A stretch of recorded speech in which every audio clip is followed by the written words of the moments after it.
Vaï Noam Adonai Eloheinu Aleinu, Umasi Adenu Konena Aleinu, Umasi Adenu Koneneu.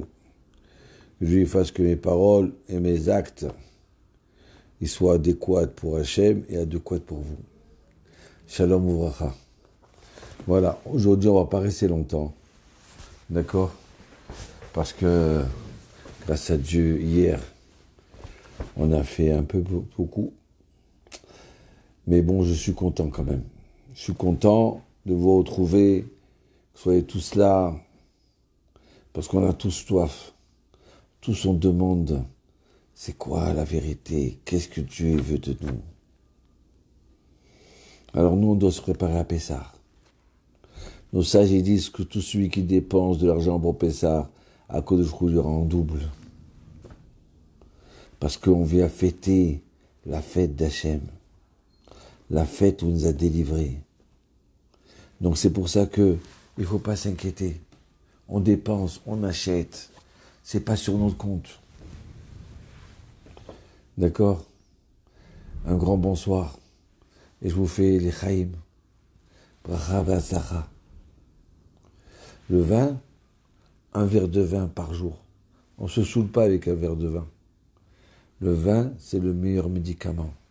Ça décontracte. Pas la bocha ou la nisette, le vin. Le vin a des spécificités spéciales, très fortes. C'est avec ça qu'on fait le kidouche. On dit que ça fait ça que Damarishon il a fauté. Noir. Alors regardez. Une fois qu'on a cachérisé sa maison, une fois qu'on a enlevé tout le chametz, on l'a mis dans un placard, on a mis du scotch, on a marqué chametz, et on a vendu le chametz.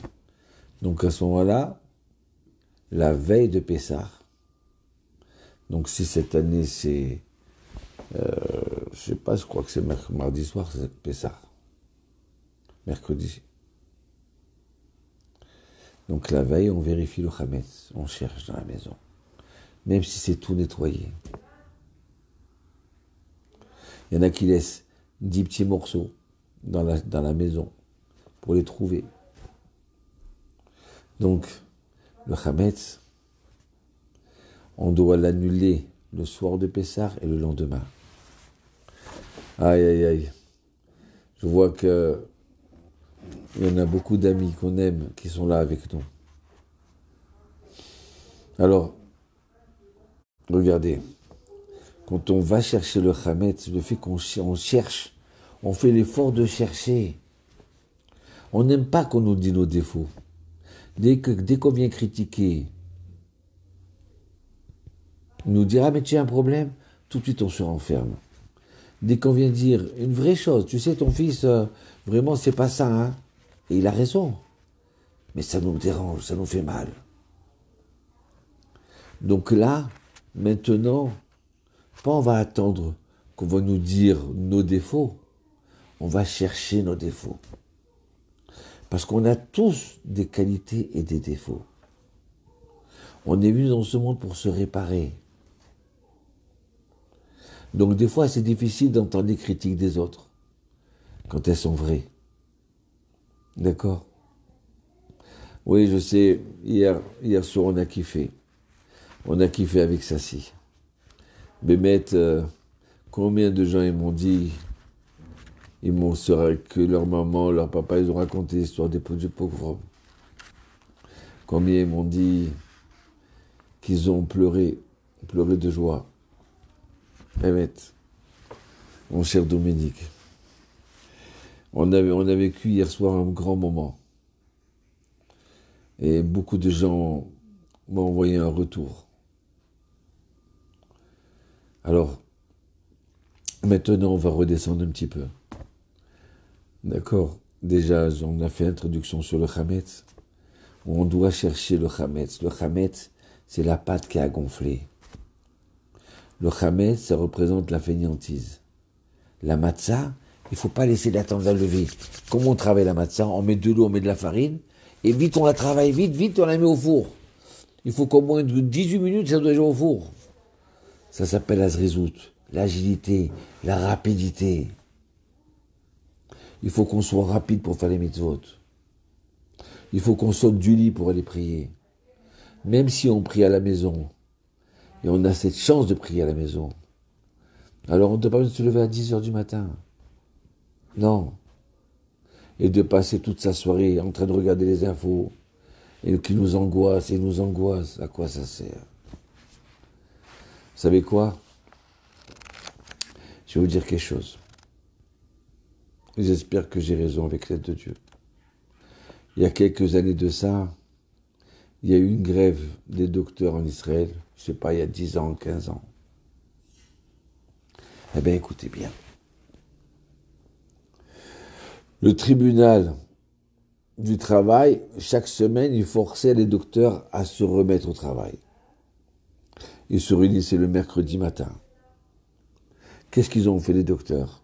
Le mardi soir, ils ont loué des bus, ils sont partis à Eilat. Quand le mercredi matin, le tribunal, il a forcé les docteurs à travailler, à se rendre dans les hôpitaux, ils ont dit, mais on est trop loin, on est à Eilat. Ouais. C'était une semaine qui était atroce. Tout le monde avait peur de tomber malade. Tout le monde avait peur de... Mais qui c'est qui va nous soigner? Personne. Et je me rappelle que j'ai rencontré là quelqu'un de la Chevra Kadisha, un mois après. Je lui ai dit, tu te rends compte, c'est docteur et tout ça? Il me dit, Rav, je vais te dire quelque chose. La période où les docteurs ils ont fait grève, c'est une période où il y a eu le moins d'enterrements en Israël. Voilà comment on a ressenti. Chas Beshalom, ça ne veut pas dire que les docteurs ils étaient mauvais, et qu'ils se trompaient, et qu'ils tuaient. Non, on ne parle pas de ça. Pas du tout. C'était la période où il y a eu le moins de morts. Pourquoi? Le fait que nous, en Israël, on s'est dit, ouais, mais il n'y a pas de docteur, il n'y a pas de médecin, comment on va être sauvé? Hachem, il n'y a que toi qui peux me sauver, Hachem. Hachem, je t'en supplie, je ne vais pas à l'hôpital. Et si on avait la fièvre, et si on avait mal, on priait de toutes nos forces, à 100% à Dieu. Pourquoi? On ne peut pas compter sur le médecin, il n'est pas là. Le fait qu'on avait cette émouna à 100%, grâce à ça, eh bien quoi? Eh bien il y avait moins de morts. Ouais, je t'abarre chez mon lad. La période où on a eu peur qu'on n'allait pas être soutenu et qu'on n'allait pas soigner, eh bien c'est une période où il y a eu le moins de morts. C'est extraordinaire. Et vous savez quoi? Je me suis dit, à savoir, qu'est-ce que ça doit être maintenant? Et j'ai rencontré un ami à moi. Il m'a dit qu'il a parlé avec le responsable de la Chevra Kadisha. Il m'a dit, je vais te dire, les enterrements qu'on a, ils sont durs. Parce que certains, c'est des enterrements qui viennent par rapport à ce virus. Donc on a peur, on tremble, c'est compliqué pour enterrer. Mais on a moins d'enterrements que d'habitude. Ouais, moins d'enterrements que d'habitude? Eh ben oui. Pourquoi? Parce que le juif, il est meilleur. Que si jamais il veut s'énerver, se disputer, il dit, attends, c'est pas le moment, je vais garder toutes mes chances de mon côté. Je vais être juste, je vais être vrai.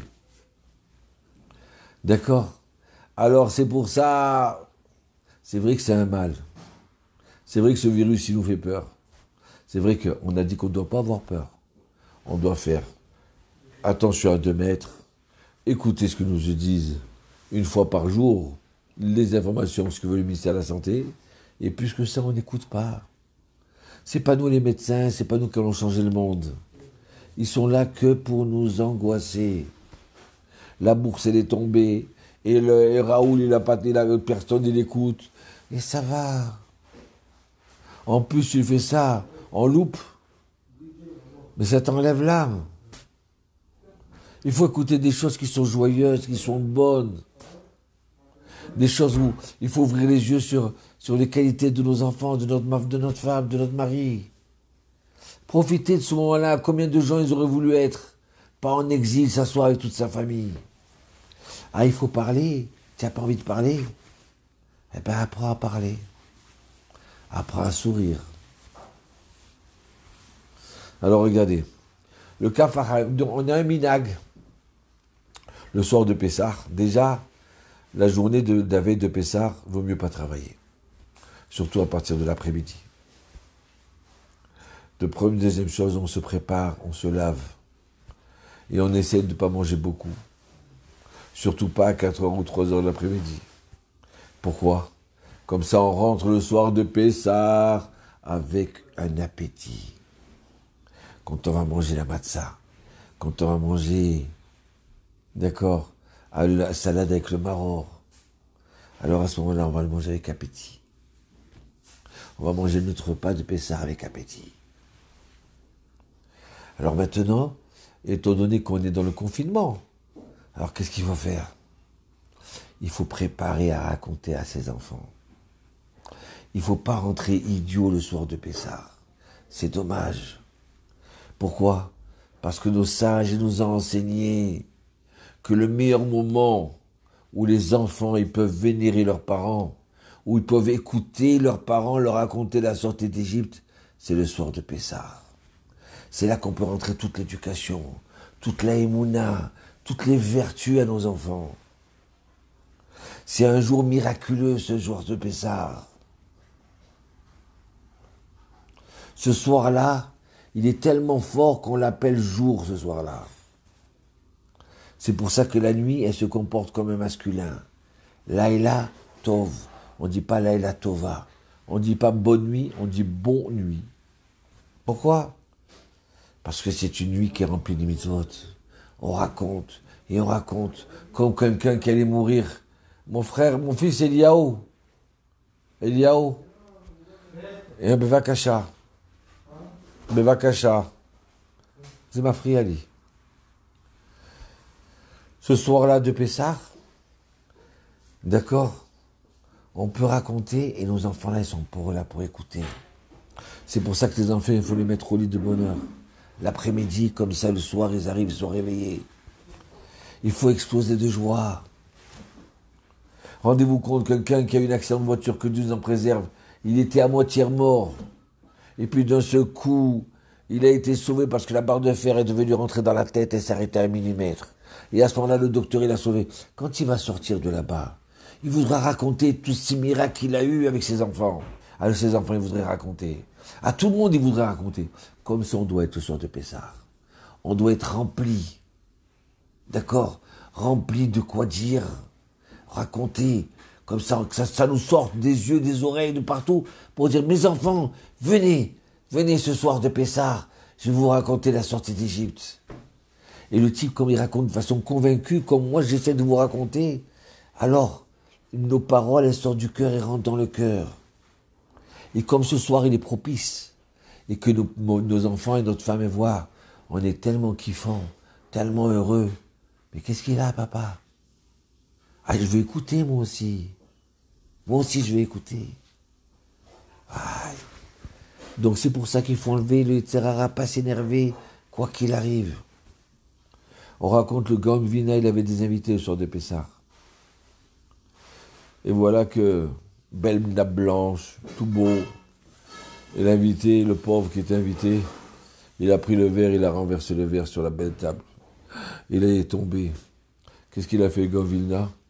Il a poussé avec sa main le verre, il dit, ah, le verre aussi est tombé à moi, il a sali la nappe. Tu te rends compte, c'est la table qui n'est pas assez droite, qui n'est pas normale, qui n'est pas ajustée. Et le pauvre, il était tranquille. Ah, il n'a pas eu honte. Ce soir de Pessah, c'est une bracha pour toute l'année. On emmagasine la Emouna pour toute l'année. C'est un soir de joie. Donc apprenez vos livres de Haggadah. Apprenez. Regardez pourquoi on dit pourquoi on parle de la vanne. Pourquoi il n'y a pas marqué mon cher Rabbeinu dans la Haggadah. On a la coutume de sortir toute l'argenterie à Pessah. Pourquoi? Se sentir qu'on était roi, qu'on est sorti d'Égypte. Donc quand on va boire notre déca de vin, on les boit du côté gauche. Quand on va manger la matzah, on les mange du côté gauche. Pourquoi du côté gauche? Qu'est-ce qui se passe? Parce que quand on boit du côté gauche comme ça, alors on montre qu'on est libre. Ah, on kiffe. On n'est plus des esclaves. On est libérés. Le Kafaraïm, il dit pourquoi on sort l'argenterie, il faut sortir tous les verres de Kidouche en argent. Hein? Les bols en argent, toute l'argenterie. Pourquoi? C'est pour réparer notre orgueil, comme ça a été dit. Le fait qu'on sort pour la mitzvah, l'argenterie, ça répare tout ce qu'on a été orgueilleux pendant toute l'année. Ouais. Comme ça, le Kafaraïm dit. Et alors, on prend le plateau et on dit Etmol aïn. Il y en a qui disent Etmol, il y en a qui disent bébé ilou. C'est un moment qui est tellement kadosh que le plateau on le soulève. Et regardez comme c'est beau. Le plateau en hébreu on dit Kiara. Kouf aïn resh e. Quand on le soulève, quand tu vas dans le mot Kiara, tu vas aux lettres supérieures. Après le Kouf, qu'est-ce qu'il y a? Il y a le... Qu'est-ce qu'il y a? Il y a le Resh. Après le Kéara, le Aïn, qu'est-ce qu'il y a? Il y a le P. Tu montes d'une lettre chacune. Après le Resh, il y a le Shin. Après le E de Kéara, il y a le Vav. Quand on soulève la Kéara au-dessus de la tête de nos enfants, de toute la famille, et tout le monde est joyeux, et ils chantent Bibil ou Etmo, Laïn ou Avad, il faut exploser de joie. Remercier Hachem. Ça fait la valeur. Quand on se lève du net, ça fait chauffard. Ça veut dire que le plateau de Pessah, il est aussi grand que le chauffard de Rosh Hashanah. Aussi grand que le chauffard de Kippour. Aussi grand le chauffard de la libération. On sonne la sonnerie de la libération. Donc Hachem, il ne voulait pas qu'on travaille, qu'on s'endurcit à droite, à gauche, et on arrive comme ça, en courant dans Pessah. Il voulait qu'on se prépare, psychiquement, dans la Haggadah, à prendre des commentaires. Comme ça, à table, au lieu de regarder l'Eurovision, comme quand on était jeune, malheureusement. Ou alors le dernier match, le match Coupe d'Europe. Il n'y a pas de Coupe d'Europe, il n'y a pas d'Eurovision, il n'y a pas de Jeux Olympiques. Il y a nous avec Hachem. Nous, des princes, avec le roi des rois. Aïe, aïe, aïe, aïe, aïe, aïe, aïe. Quand on commence à en dire à l'Armania, le Zohar il dit, il dit, écoutez, mes enfants, mes anges, venez, on va descendre dans la maison de notre cher Bruno, dans la maison de notre cher Benjamin, dans la maison de notre cher David. Venez, on descend, je veux voir mes enfants qui racontent le miracle de Pessah, de la sortie d'Égypte. Venez, ils vont raconter, venez. Et là, Hachem, il descend avec ses gens, avec tous les anges. Il descend dans la maison de chaque juif, de la famille Zerbib, de la famille Ben Soussan, de la famille Bokhara, de la famille Zenou, de la famille Cohen. Il descend pour écouter combien Hachem il nous aime qu'on raconte la sortie d'Égypte. On a bien dit que le mois de Nissan, la force est sa bouche. Raconter des bonnes choses. Dire que des compliments à sa femme, que des compliments à son mari, que des compliments autour de soi. Oui, on n'a pas honte de dire qu'on est transformé. On n'a pas honte que de raconter des paroles de Torah. Ouais, comment il nous a sauvés Dieu.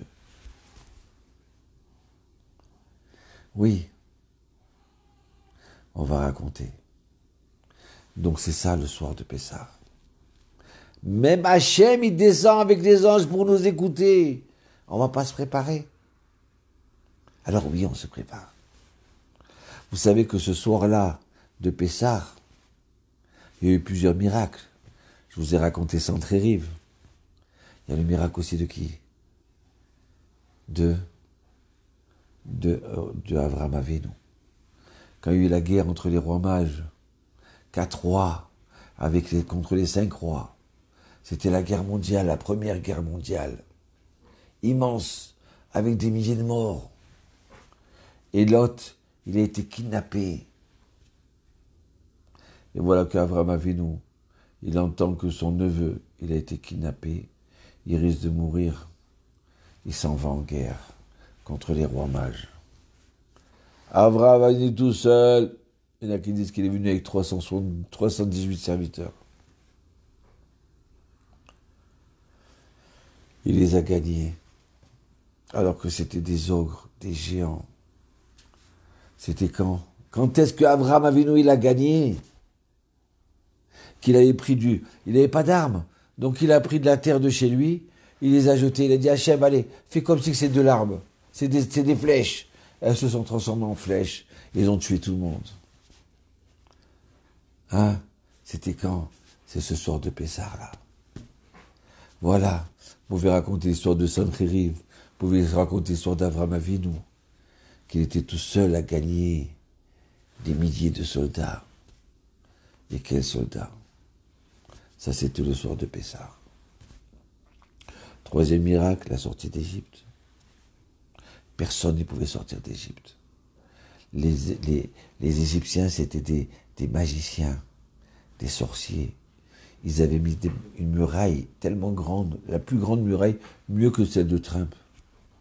Et en plus, ils avaient mis des sorcelleries pour pas partir. Personne ne pouvait se sauver d'Égypte. C'est pour ça que comment on appelle l'Égypte? Mitzraïm. Le dernier mot de Mitzraïm, la dernière lettre, c'est le M. Même. Le même, c'est un carré. Fermé. On ne pouvait pas sortir, on était étouffés. Et la Torah, après Mitzraïm, qu'est-ce qu'elle dit? Mitzraïma, l'Égypte. Elle a transformé le M, le même, avec un même et le E, avec une ouverture. Elle a cassé la frontière hermétique de l'Égypte. C'était quand? C'était le soir de Pessah. Voilà. C'est pour ça que on doit se préparer. Prenez des livres, d'accord, avec l'aide de Dieu, et préparez-vous tranquillement.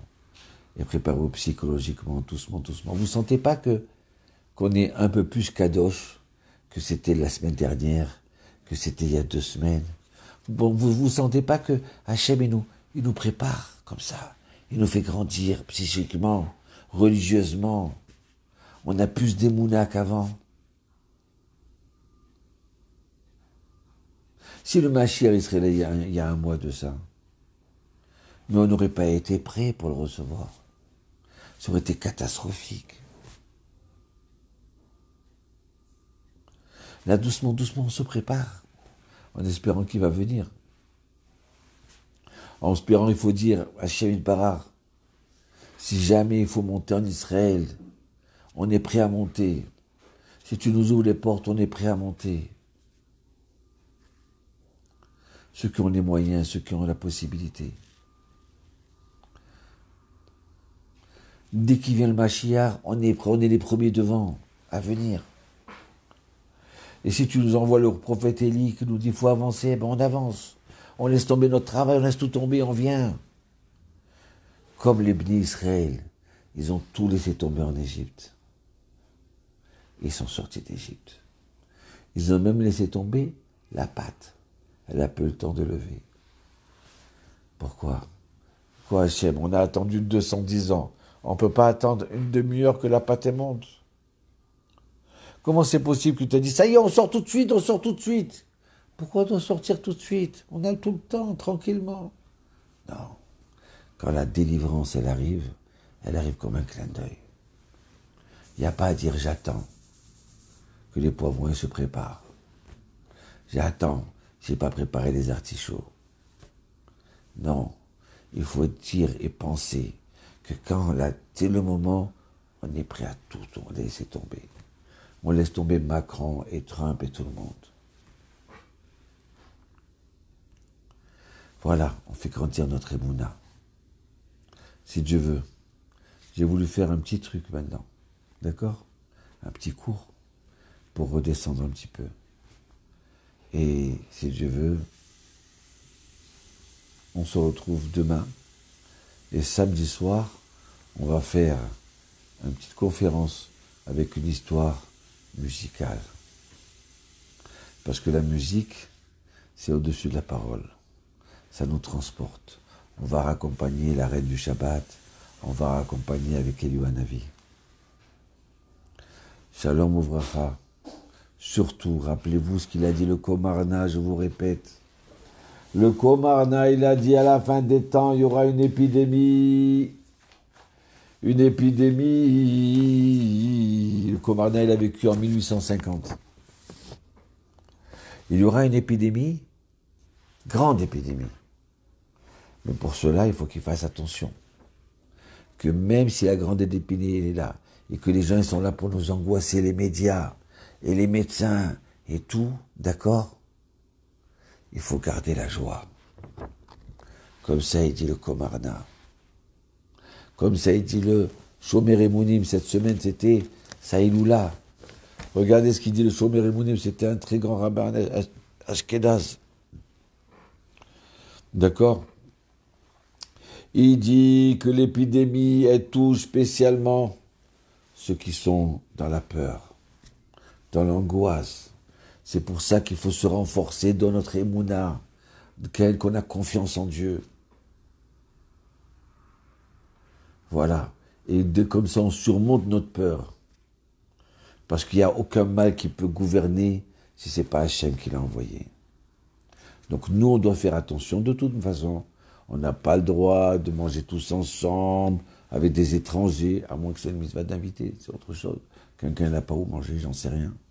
C'est à vous de voir, moi je ne conseille pas. Moi, vendredi dernier, excusez-moi, mais il y avait un Argentin. Son père, il l'a jamais vu. Sa mère, elle habite en Argentine, et lui, il est tout seul. Son endroit d'étude, il a fermé, il n'avait pas où aller. Alors je ne l'invite pas, je le laisse tout seul. J'ai pris le danger et je l'ai invité. Hachem, c'est pas grave, j'ai fait la mitzvah. Tant que je sais qu'il n'est pas malade, alors j'ai fait la mitzvah. S'il est malade, c'est autre chose. Donc alors, il vient, il dit le Shomer Emunim, on ne doit pas avoir peur, on doit garder notre émouna, et de temps en temps, il faut chanter. Transmettez la joie à vos enfants. D'accord? Transmettez. Et avec l'aide de Dieu, on prie qu'Hachem nous envoie le remède de la refoua, si Dieu veut. Je vous ai promis ce matin de faire la Pitom Aktoret avec vous, Blinéder, demain 10h30, d'accord? Ça sera mercredi, 10h30, ensemble on dira la Pitom Aktoret. C'est très fort pour enlever toutes les mauvaises choses, et surtout le virus. Bracha Vassara, passez une bonne soirée, une bonne nuit. N'écoutez pas les informations, ça y est. Faites votre Shema Israël. Shema Israël, Adonai Eloheinu, Adonai Echad. Faites votre Shema. Demain matin, vous levez, vous faites Netilat Yadayim. 1, 2, 3, 4, 5, 6. Comme ça, vous avez purifié vos mains et vous faites Shema Israël. Avant d'allumer la radio, avant de regarder, vous dire avant tout, j'ai confiance en Dieu. Et Shema Israël, écoute Israël, l'Éternel, c'est notre Dieu. C'est pas la radio, c'est pas BFM. Éternel est un, il n'y en a qu'un. C'est Hachem Yitbarach. Allez, bonsoir. On vous aime. Mon cher Stéphane, une bonne santé pour ta femme. On a prié ce matin spécialement pour chacun de nous. Que Immerté Hachem, on passe ce cap-là. C'est difficile de me séparer de vous. Regardez, je termine par une dernière chose. Rabbi Akiva, son bateau, il a coulé. Ils sont tous morts. Il y en a un qui est rentré à la synagogue, il a raconté, il a dit, regardez, Rabbi Akiva, il s'est noyé. Et voilà qu'un mois après, il arrive, il rentre dans les Shiva. Il dit, comment on m'a dit, tu étais mort? Il dit, non, c'est vrai que le bateau, tout le monde est mort. Mais alors, comment tu avais pour vivre? Il dit, j'ai trouvé une planche de bois. Je me suis attrapé à elle. Et chaque fois qu'il y avait une vague, je baissais la tête. Et après, je remontais. Je baissais la tête, et après, je remontais. Les commentateurs, ils expliquent, les rabbanim, ça veut dire quoi? Rabbi Akiva, il a eu beaucoup de souffrances dans sa vie. Il a dit, mais comment j'ai tenu? Vous savez comment j'ai tenu? J'ai baissé la tête et tout de suite j'ai relevé. Kinafalti kamti. J'ai baissé la tête pour que le temps que la vague passe. Je me suis caché dans ma maison. Et après, je me suis relevé, grand, avec ma émouna en Dieu. Pas en train de raconter, ressasser tous mes problèmes. Arrêtez de rester dans la boue. Faut pas ressasser. Il faut au contraire ressasser tous les miracles que Dieu nous a fait depuis qu'on est né. Comment on a réussi dans les affaires, comment on a grandi, comment on a trouvé une femme pour se marier, comment Hachem nous a donné des enfants, comment on est arrivé à les éduquer. Au lieu de raconter tous tes problèmes à Dieu, raconte à tous tes problèmes combien Dieu est grand. Lai lai lai lai lai lai la la la la la la lai ya lai lai aïe aïe aïe aïe aïe aïe aïe aïe. On vous souhaite une bonne soirée. Ça si n'est pas honte. Ça si n'est pas honte. Non. Merci à vous. Que Dieu vous bénisse. Hachem Yevarechotrem. Que la bracha soit sur vous et sur toute votre famille. B'hatzacha.